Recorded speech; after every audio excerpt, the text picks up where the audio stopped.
வணக்கம் மக்களே. அதாவது கடந்த ஒரு 2 நாளாக வந்து ஒரு சீரியஸாக விஷயம் போயிட்டு இருந்துச்சு. எங்கன்னா நம்ம திருநெல்வேலி பக்கத்தில் இருக்க விளாத்திக்குளத்தில் ஒரு சின்ன பிரச்சனை. அதாவது 12ஆம் வகுப்பு படிக்கிற ஒரு பொண்ணு வீட்டில் ரெஸ்ட் ரூம் இருக்கா ரெஸ்ட்ரூம் தெரில. அவள் பக்கத்தில் இருக்கிற ஒரு சும்மா காட்டுக்கு ரெஸ்ட் ரூம் போக பேருக்கு போன பொண்ணு காங்கலை. ஓகேவா? அப்போ என்னாச்சுன்னா அவங்களும் நைட்டு ஃபுல்லாக ஃபேமிலிஸுக்கு எல்லாமே தேடி பார்த்தாங்க. ஆனால் பொண்ணை காங்கலை. காலையில் அந்த பொண்ணு துண்டு துண்டாக பாலியல் பலாத்காரம் பண்ணி ஒரு பக்கம் இறந்து கிடக்கான்னு சொல்லி செய்தி வருது. பெற்றவங்களுக்கு எப்படிலாம் வலிச்சிருக்கும் எப்படிங்க? அது ஒரு தப்பு எல்லா பக்கம் நடக்குது. ஓகேடா? என்னக்கிறோம்னா ஒரு விஷயம் வந்து ஒரு நாள் 2 நாள் பேசுகிறாங்க. அதுக்கப்புறம் இப்போ நான் நினைக்கலாம், ஏன்டா நீ அப்போ பேசுகிறேன் இது கூட வீடியோனா சொல்லுவான். அதாவது 2 நாள் பேசினாங்க, அதுக்கப்புறம் நியூஸு எல்லா விஷயமும் இப்போ கடந்து போயிட்டே இருக்குது. கடுதானே வாழ்க்கையில் கடந்து போகிறோன்னு சொல்லுவாங்க. ஆனால் ஒரு பிரச்சனைக்கு தீர்வுணும். அதுக்கு முன்னாடி நாங்களும் ஒரு பிரச்சனை நடந்துச்சு, அதுவும் தெரியும்.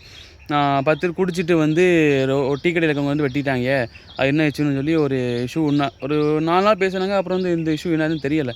இப்போ இந்த பிரச்சனை இன்னும் சொல்லிகிட்டே போகலாம். நெல்லை மாவட்டத்தில் வர வர குற்றங்களும் சரி, பெரிய பெரிய பிரச்சனை ஏகப்பட்டது வந்துக்கிட்டே தான் இருக்குது.